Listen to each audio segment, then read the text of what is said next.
Hi, so I'm getting back into cubing, so I felt like making some 4x4 example solves. I'm not very good at 4x4, I average right around a minute, but this video could be helpful to those who are worse than me, see what I do different from them, and so that they can improve. Uh, Two, so that people can criticize how I do them, so maybe I can improve.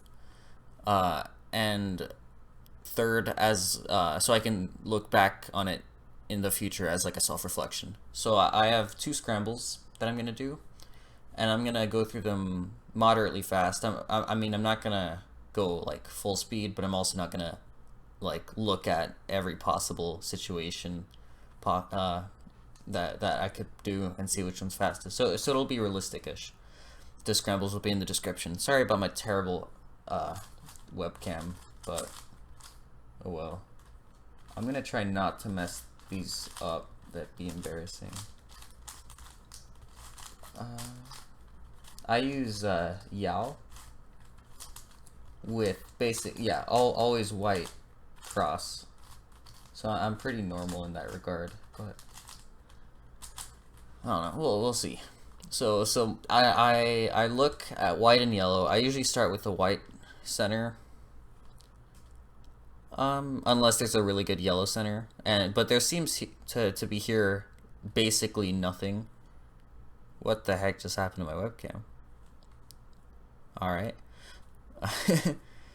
So I think what I'm gonna do here is I'm gonna start with the yellow center. So I see that these two go together like that, and then this yellow center with this yellow center, I can connect with like a wide U2. So I'm gonna actually, I'm dumb. I'm gonna connect these two, and then so this one will end up here, and then I'll move the yellow bar out of the way, and then I'll move this one that's now here back to here, and then I'll connect the centers. And I guess during that I'll know that this white center goes to the top, and then that's that's about what I'll plan out during inspection. So I'll go do that. So connect that, move it out of the way, connect that, move that, boom, and then now I can connect these two, and I can connect these two and put it up there, and then I would try to look ahead and see if I could track a piece, but I didn't. So I see these white blues, I'll connect them like that. The white greens, I'll move them opposite to the blues, and then these are both oranges. I know that orange goes to the right of green. I basically have orange, white, green, and red, white, blue. So if I have red, white, green, then I would know that green goes to the right. It's a pretty bad system. The way that I do centers, I do half centers, and I always start with the same center. I'm not very good. I always start with the red center, and then I go to the blue center. I'm doing half center, so just these half bars, and then I go to wait. I'm very dumb. It's hard when I'm not in like an actual solve. I do. Yeah, I do a blue. I'll pretend that's not connected. Then I go to red. Then I go to green. All right, sorry about that.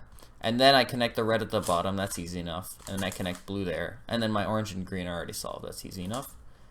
Time to connect these ones.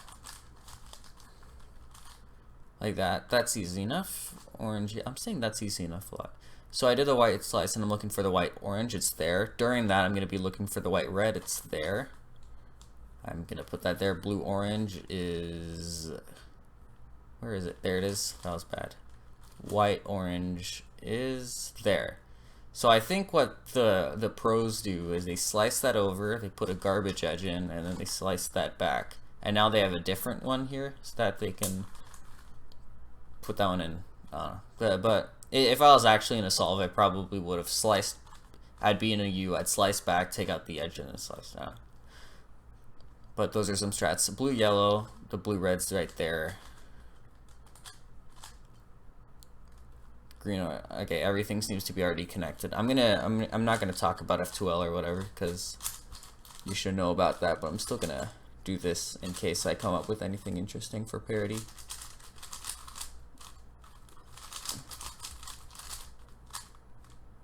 Nothing interesting. All right.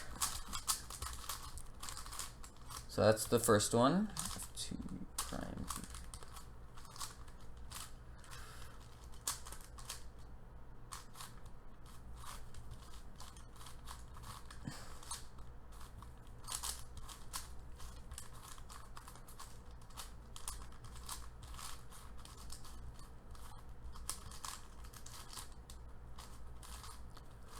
All right, now I'm looking, let's see, there's still no white, nor are there any yellow bars, so I'm kind of in a bad spot right off the bat.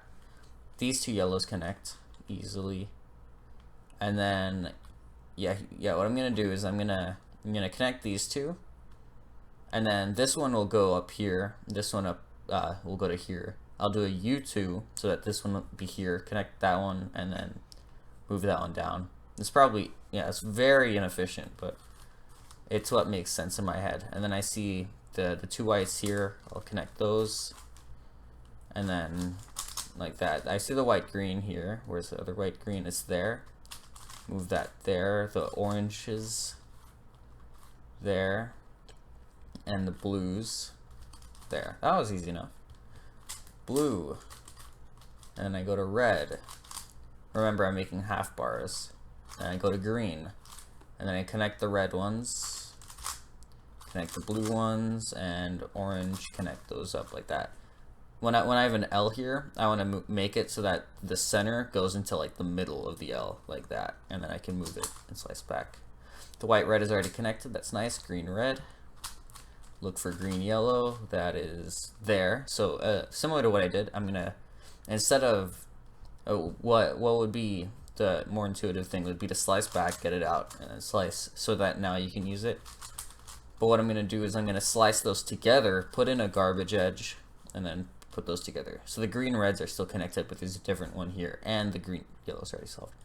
Put in the blue yellow while looking for the yellow red, that's up there, and then slice back. So I got 4 done, yeah. Now I connect the green orange. I'll talk a bit about how I insert this. I mean, if it's a simple insertion like that, then that's easy enough. But when you have this, where you have to insert it reverse, doing this, I try to avoid that, but I tend to do it a lot.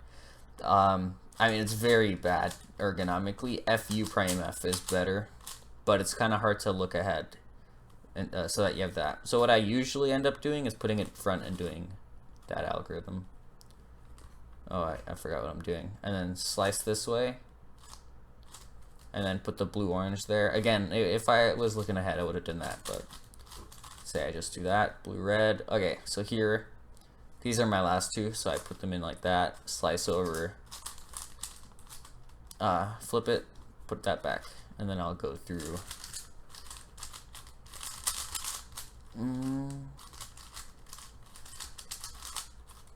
Alright, so here, here's what's important to do for OLL parity, and this is just a small optimization, but you see what I'm going to do is in this case, it'd probably be best if I did it from this angle. So I know what the OLL parity solves is, like, this yellow corner being here, this yellow corner being here, the yellow sticker of the corner, both being on the front.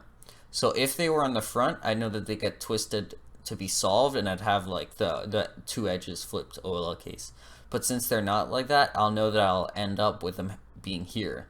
So immediately after I'm done with the OLL parity, I know that I have the F sexy move F prime algorithm. So I'm just gonna do that.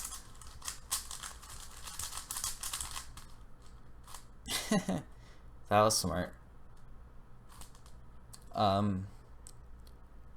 What just happened? One sec. Oh yeah, okay. I forgot. Another thing that the algorithm does is it swaps the two corners. So okay, yeah, I'm learning. So like it moves these to here, but then it switches them, which puts them back on. Okay, whatever. That was a dumb mistake. Ugh. So now I go into that algorithm, and then both parities. Here I'm gonna do a PLL pair to here, and I know that since I have headlights here and here, if I hadn't looked ahead to see what this was, I would have known that this would either end up with the J perm, the JA perm, I believe, or it would have ended up with what I do have, which is an R perm. So I'm gonna, whoops, and then solve that. And then there's your solved cube. Alright, thanks for watching this abomination.